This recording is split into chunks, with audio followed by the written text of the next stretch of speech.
Good morning still. Good morning. Yes, good morning. How is everybody? Good.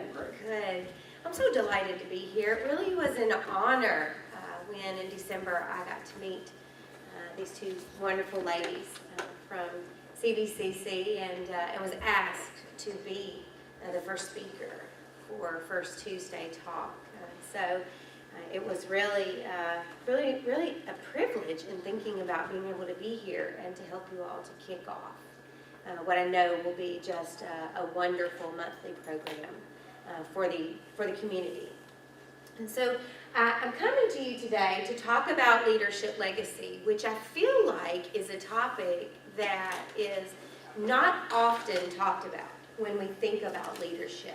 We talk a lot, and there's lots of books written about leadership and self-awareness and how to grow as a leader, but not so many books and options around leadership legacy.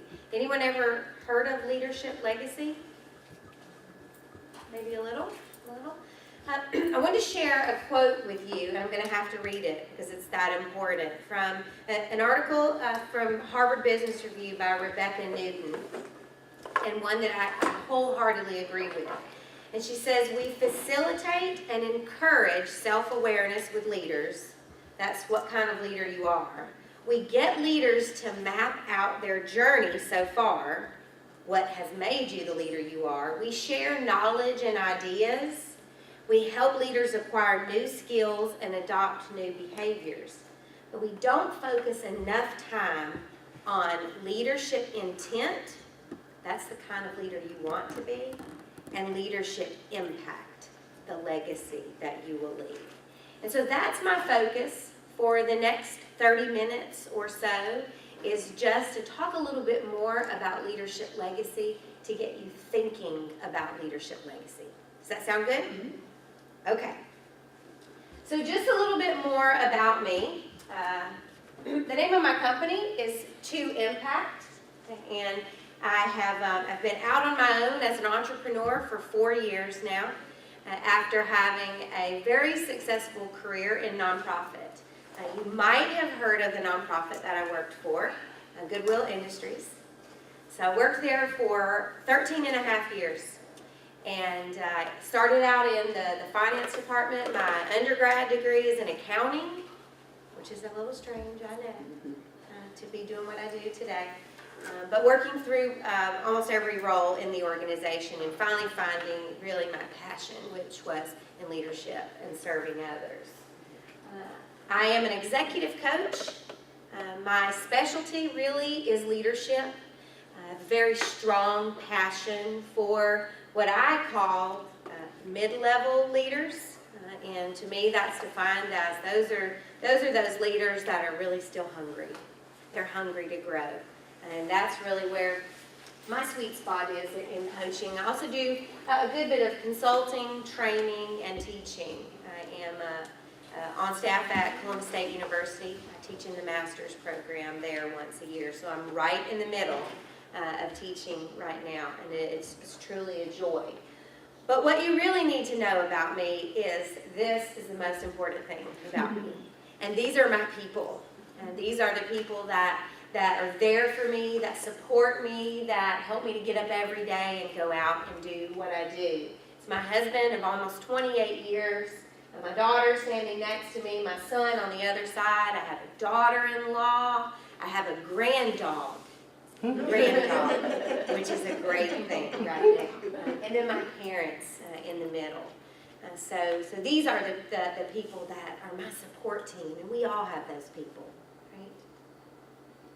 So when we talk about legacy, leadership legacy, it's not something really new to me. See, in my work at Goodwill, I was so fortunate and blessed to be part of an organization that growth was important. And we worked on that every year. We had leadership development plans, and probably for about 12 years, I've known what my leadership legacy was. And it was to be remembered as someone who served other people. But really, in the work that I've been doing over the last 4 years, maybe I worked on leadership legacy with some people, but certainly not with every people. every person. All right.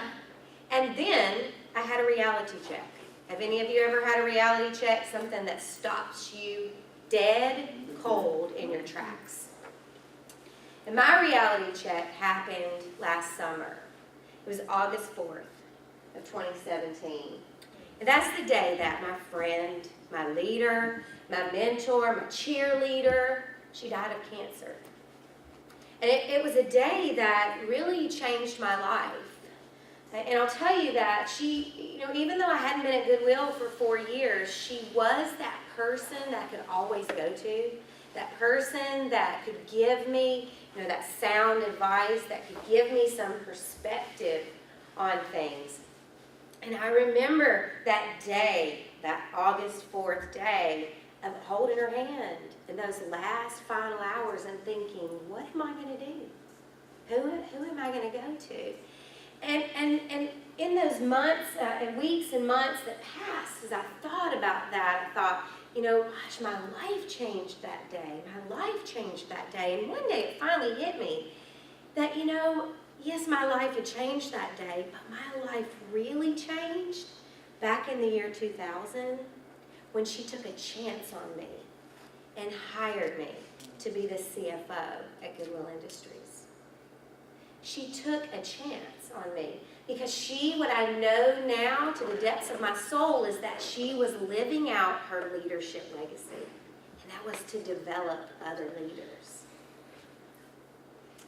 So, today's agenda, because everybody likes to know where we're going in the next few minutes. We're going to talk about a definition of legacy, start with looking at our strengths, talk a little bit about communication and understanding the role that we play in communication, defining our brand, reflecting on our greatest leader, and finally ending with a legacy statement. Now that's a lot for 30 minutes. So let me tell you that I've given you a worksheet that walks you through everything. So it's a place where you can write down notes, you can follow along, because this is personal work. This is not about who I am and writing down what I say about myself. This is about you. A legacy statement is intensely personal as to who you are and how you want to be remembered as a leader. And probably that last one, that crafting a leadership legacy statement, is a takeaway for you. It is that thing that you will go away after having looked back at the things we talked about and crafting that statement on your own. But you'll have a lot of the tools and the ideas that you need to do that. Certainly what we're going to talk about is not everything that goes into a leadership legacy statement, but I just want to really, if you will, peel back the onion, really to get you to start to think about what a leadership legacy statement might mean. Because I will tell you, you are never too young or too old to really define your leadership legacy, to know what kind of legacy that you want to leave. So the first thing we have to do, remember, let's think back. I have a degree in accounting. I'm a very logical, process-oriented person. So when I start thinking about a topic, I think, well, I have to know what it means before I can begin even thinking about it. So when I start looking at legacy, a legacy means to leave something behind of enduring quality.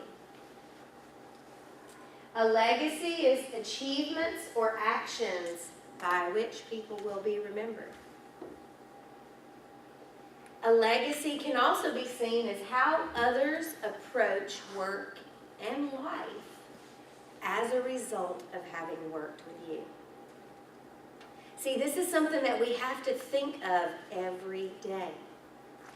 There's likely not a day goes by that you don't interact with some person. You have an opportunity to make an impact on them. It's important because of this reason right here. Whether you like it or not, you will leave a legacy.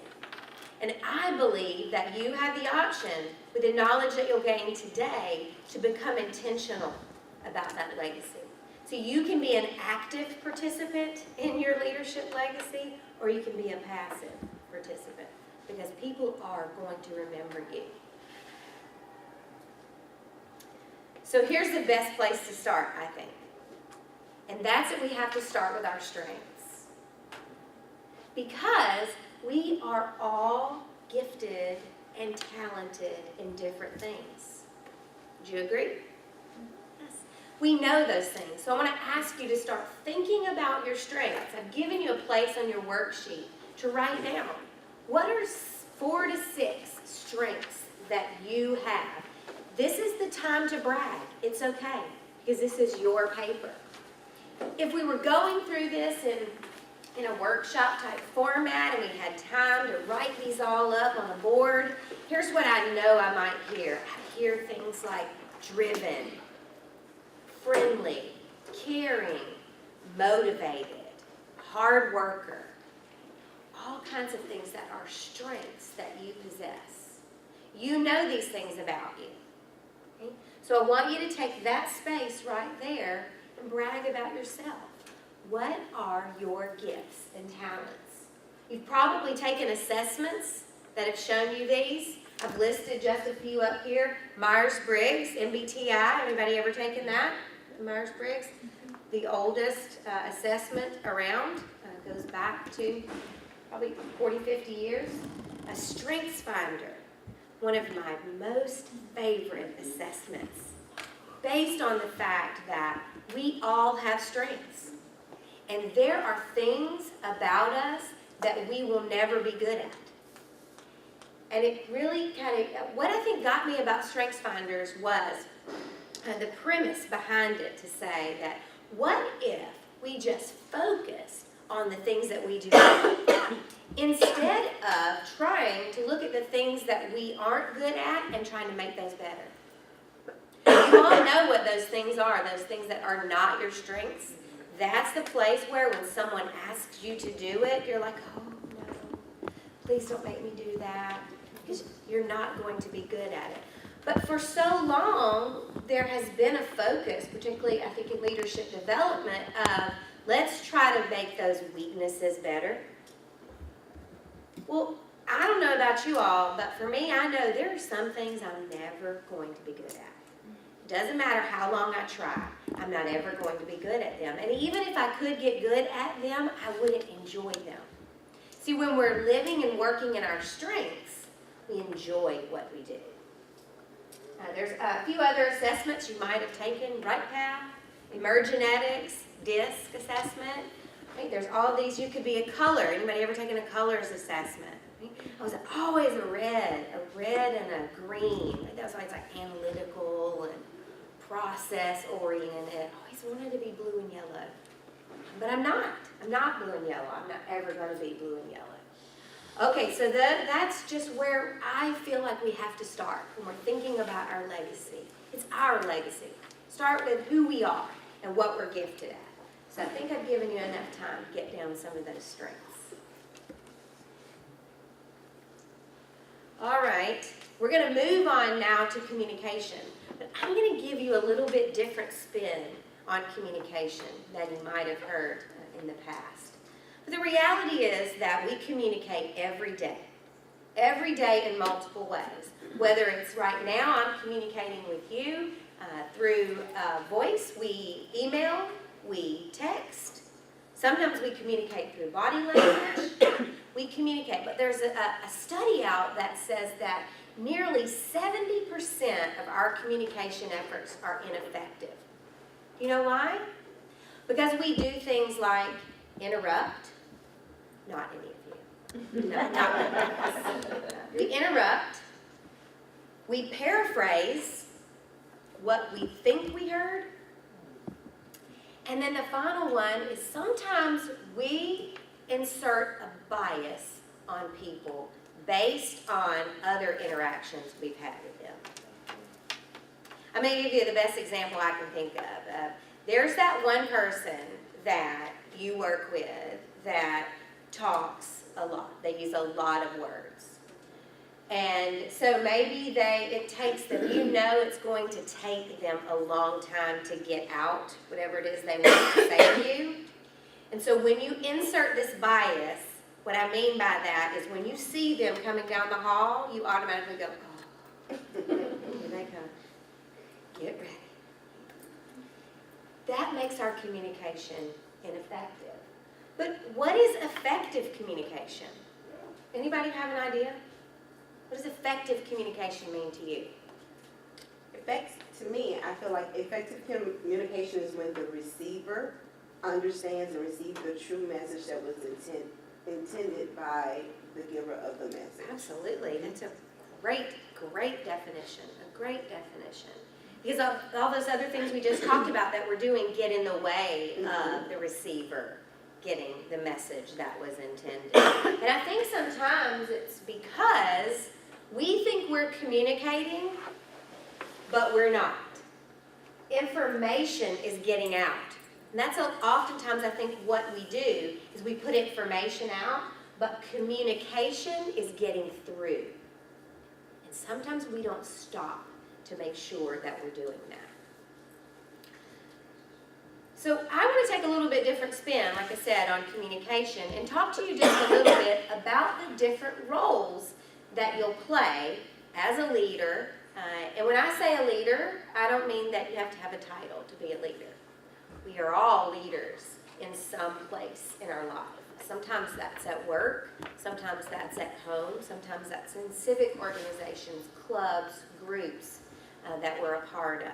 But there are different roles in communication that we often can play, and I think it's important for us to understand what those differences are. So when we talk about a mentor, does anyone in the room have a mentor? You ever had a mentor? Okay. Many of you may be mentors. Sometimes we're a mentor to people and we don't even know it. Right? But when we talk about a mentor is someone who is an experienced and trusted advisor. They have knowledge and skills that other people want, but it's an informal relationship. You know, a mentor could be someone that you know that is higher up in an organization than you are, that has had a similar career path as you have had, that has gone through things that you may be going through. A mentor gives advice. Okay, that's really a key to thinking about. A mentor is asked to give advice. It is okay for us to say, what do you think and what should I do with a mentor? And with a mentor, the focus is on where we are today and where we're going in the future. A mentor doesn't typically look back to the past with you. There's also an instructor and a trainer when we're communicating. So if I'm in the instructor and trainer role, then I'm teaching content. Okay? Today, I'm teaching content. If you're a student here, when you go to class, your instructor is teaching you content. Okay? They help individuals to be able to do something. Okay? They teach material. Focus again on the present and the future. When I'm an instructor or a trainer, I don't typically think about the past. You might find yourself in the instructor or trainer role if you are in a job and someone new comes on board. And they need to be shown how to do things the way that your company does them. Now, here's a tricky one. The counselor. Sometimes, in a leadership role, we find ourselves in the role of the counselor. And I don't really think it's a role that we're qualified to be in, unless anyone in the room, a counselor, degreed, trained, look at this. A person trained to give advice, guidance on personal, social, or psychological problems. That's the definition of a counselor. But if any of you in a leadership role, in this aspect, meaning you have individuals reporting to you, ever found yourself feeling like a counselor? Yes. But it's really not a role that we're trained to play. But sometimes we slip naturally into it, when really we should probably be in the mentor role. Perhaps, maybe there's one other role I'm going to show you that we should be in. A counselor treats dysfunction by diagnosis and prescription. Again, these are trained people. Here's the role that focuses on the past. The counselor helps people to look back. The consultant, just another place that we communicate with people. A consultant, someone who might be hired because they are a subject matter expert and they are brought into an organization to impart that knowledge in a professional relationship. And finally, you knew this was coming. Well, you saw it on your paper, but you knew this was coming because that's what I do. I'm a trained coach, but I want to suggest to you that even if you're not a trained coach, there is a place as a leader for you to be in the coach's role and to use those skills. So a coach helps someone to facilitate discovery and forward movement. It's about listening and asking great questions.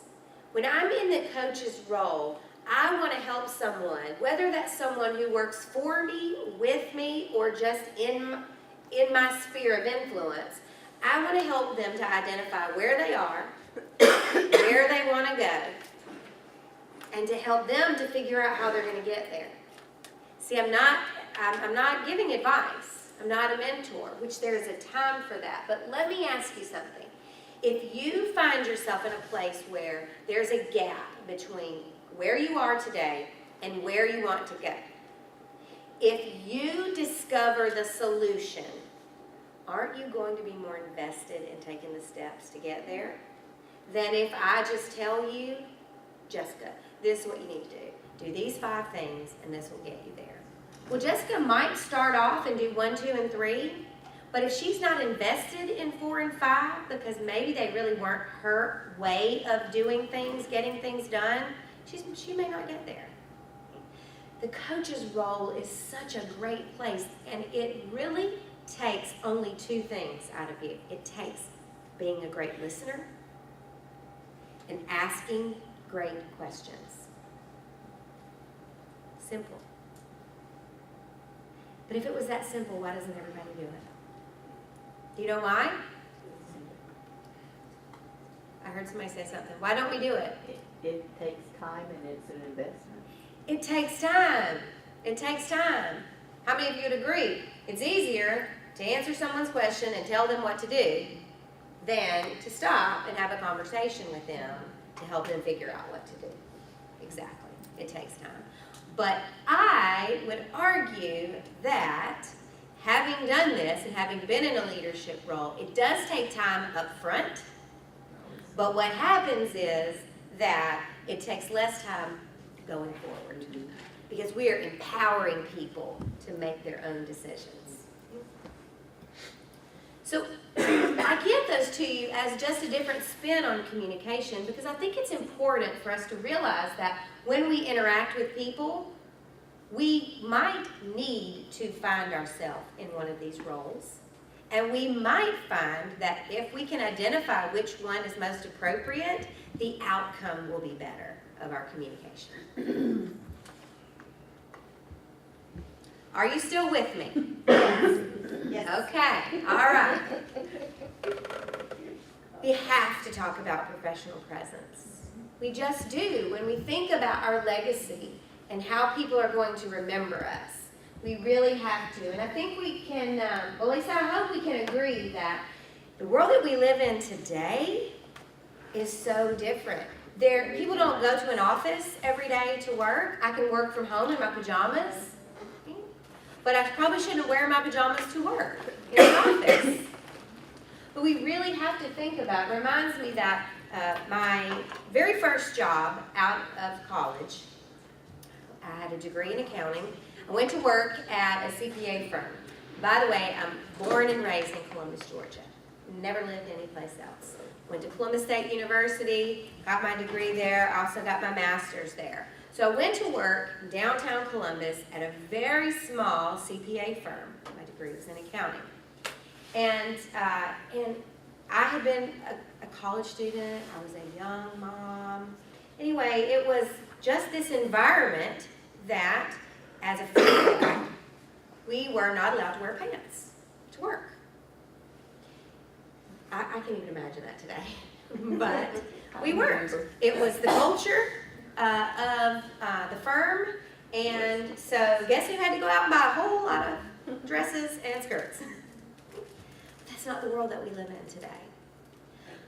But even though it's not, I think we can all agree that still the way that we present ourselves, the way that we dress, says a lot about our presence. Because our presence is our brand. It is our value proposition. It's what we bring to anywhere that we go. It's our brand promise. And here's what I think is key about this. It's manifested in our behaviors. Right? Meaning how we look, how we act, how we speak. But look at this last part. It's not measured like that. It's measured in people's perceptions about us. That's huge.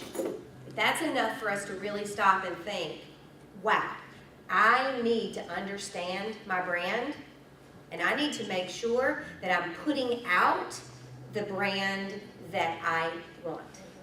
I need to make sure that people's perceptions of me line up with the brand image that I see of myself in my head. So what makes up our professional image? Because certainly it's more than how we dress.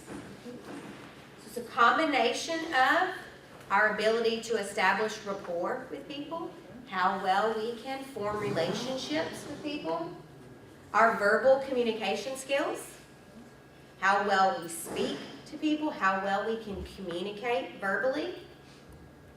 It's our voice. Some of these things you're going to think, really? Really? Our voice. Because I want you to think, what if I talked like this? Or what if I talked too loud?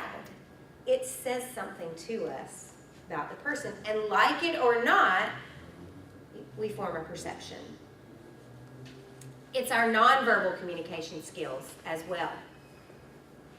Right? I think you'll all agree with me that when someone has negative body language, we know it. We know it, and we automatically form a judgment, make a perception. They're mad. They don't want to be here. Whatever that negative body language is. And sometimes it's as simple. I want to tell you, I want to tell you a quick story. Because this is how I think it gets to us, that sometimes there are these habits that we have that we don't believe form a negative perception but do to other people. So one year, I got some feedback at Goodwill in one of our 360 processes that I often came off in meetings as closed off, didn't want to be there, tired of the conversation, all because of one thing that I did. And I'm going to show it to you. That's what I did. And I can't say 100% of the time. Let me say 75% of the time, I was just cold. I'm not saying all the time. Maybe 25% of the time, I really didn't want to be there, or I was closed off. But most of the time, in my head, that was a way to stay warm in this conference room that was always cold. But people had a different perception of me. And it was a perception that I didn't want them to have. So, I had a fix to that. I started bringing a sweater to the meetings, always, okay? But there can be a disconnect. Sometimes we don't even realize, and we need people to give us that kind of feedback. Also in nonverbal communication, your dress, of course. Handshake. Can we talk about a handshake just for a minute? I'm still baffled, okay, because sometimes I'm still thinking, okay, all right, and you know, there is a way, there's a form. Anybody ever been taught how to do a handshake? We teach this in one of the classes that my partner and I do. So you actually meet here and here, and it's kind of like 1, 2, release. But there's so much pressure. Okay, what if I release too fast? What if I squeeze too tight? Because think about it, how many times have you had someone who squeezes your hand too tight? Or the opposite? Oh. The limp, right? There's a lot of pressure in just the handshake. But when I said that, many of you had visions in your head of someone who did one of those two things. It's a perception that other people have about us. And then our body language, which we also talked about. So I've given you some space here. Maybe you need to think about it, and certainly this is a takeaway that you can write about it later, about how you own your own brand. This is just a place right now of honest self-reflection. So it would be, you would think about each side. I would go to the right side first. How do I see myself? Let me just write that down. How do I see myself? Whatever that is, well-dressed, confident, whatever those things are that are your brand that you see yourself. And then step back and say, okay, for all of those things, how do I present myself in those? How might other people see me? If you're brave enough, you could ask someone for some feedback there. But the only way to know, right, whether you're owning your brand and you're owning the right brand and people are getting that from you, is to do this kind of honest self-reflection and determine the gap. Brand is a huge part of your leadership legacy and how you'll be remembered. And we all have to realize that if we aren't managing our own professional image, someone else is. Someone else is doing that. All right, we're coming to a close, and I want to walk you through a really powerful exercise that seems so simple, but you're going to find in the end why it's so powerful. So it's called the greatest leader. And now, in order to have a great leader, I don't really think it matters how long you've been in the workforce or not. Because when I say I want you to think about the greatest leader you've ever had, this could be someone that you was a teacher in high school. This could be someone at your church that you worked with on a volunteer program, anything. Don't limit it to a boss in a typical work relationship. But I just want you to think about the greatest leader you've ever had, and I want you to write that person's name right now in that line. You know it, because for 9 out of 10 of us, that name popped right into your head. Okay? And now I want you to think about what it was that made them a great leader. What was it? What were those characteristics? Write a few of those down.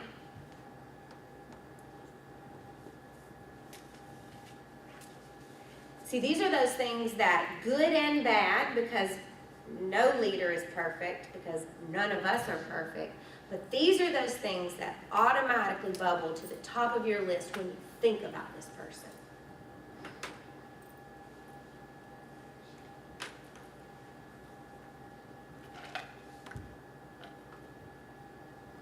The final thing that I want you to do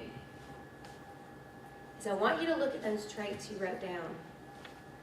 And I want you to circle any of those that you would say, I want other people to see this in me.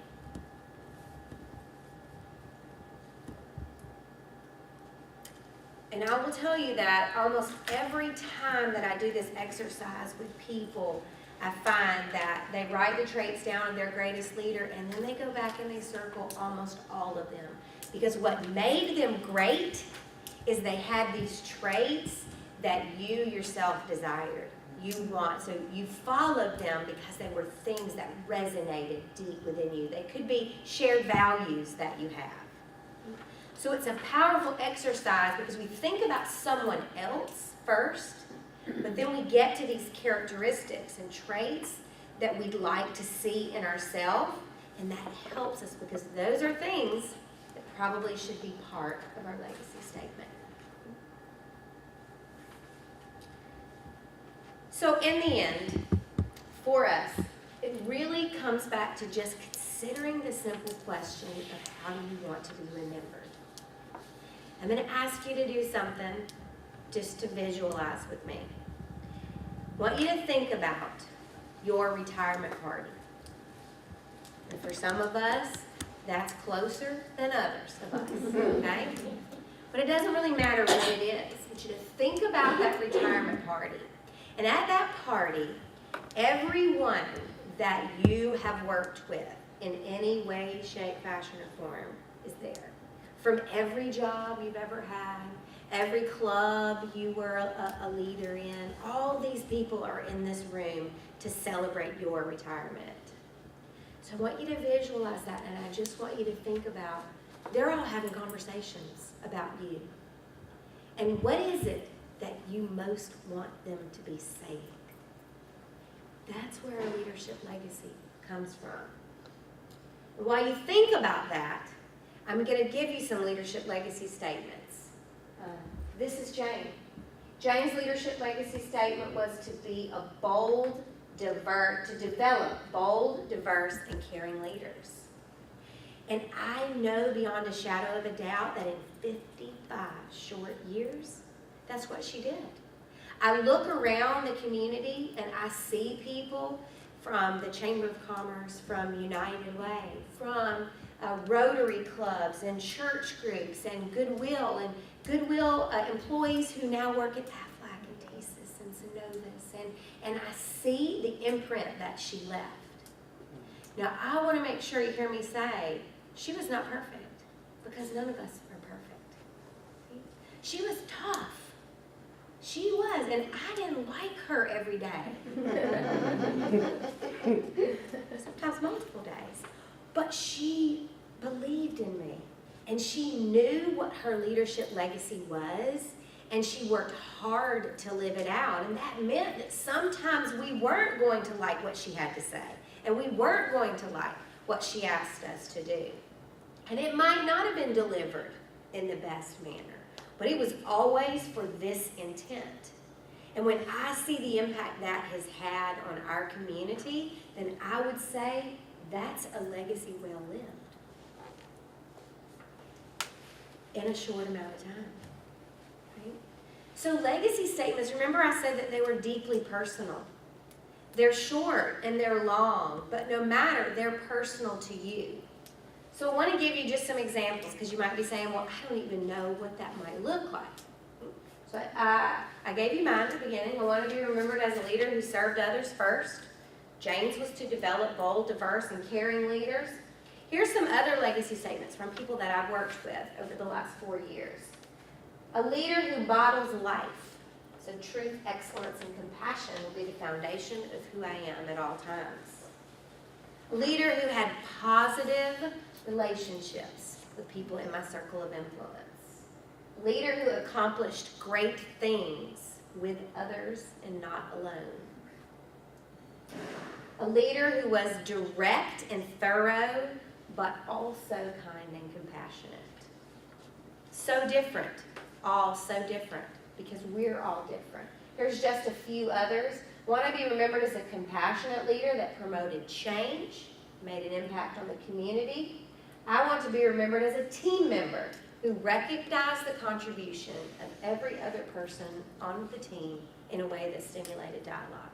So short legacy statements, long legacy statements, it's your legacy statement, and a place for you to just simply complete the statement. I want to be remembered as a leader who. And make this a living, breathing statement, meaning that it's something that you can remember. So it's not too long that you can't remember. It's something that will get you up every day and get you moving towards that. But maybe also something that in 5 years from now, when you are different and you have had different experiences, that this can evolve, right? Because it's your leadership legacy statement. I'm going to leave you with this quote. There is a great book called A Leader's Legacy, and by some great authors, Kuz and Posner. And I'm going to read it just because I think it's so powerful. It's really powerful when it's spoken out. Legacies are not the result of wishful thinking. They are the result of determined doing. The legacy you leave is the life you lead. We live our lives daily, and we leave our legacy daily. The people you see, the decisions you make, and the actions you take, they are what tell your story. I want to thank you all so much for being attentive, for being involved in this, and I hope that you leave excited about having a leadership legacy statement and knowing the power that that can do for you. Does anybody have any questions? Okay. I'm going to hang around a little bit afterwards if anybody wants to talk to me. I appreciate it. Thank you so much.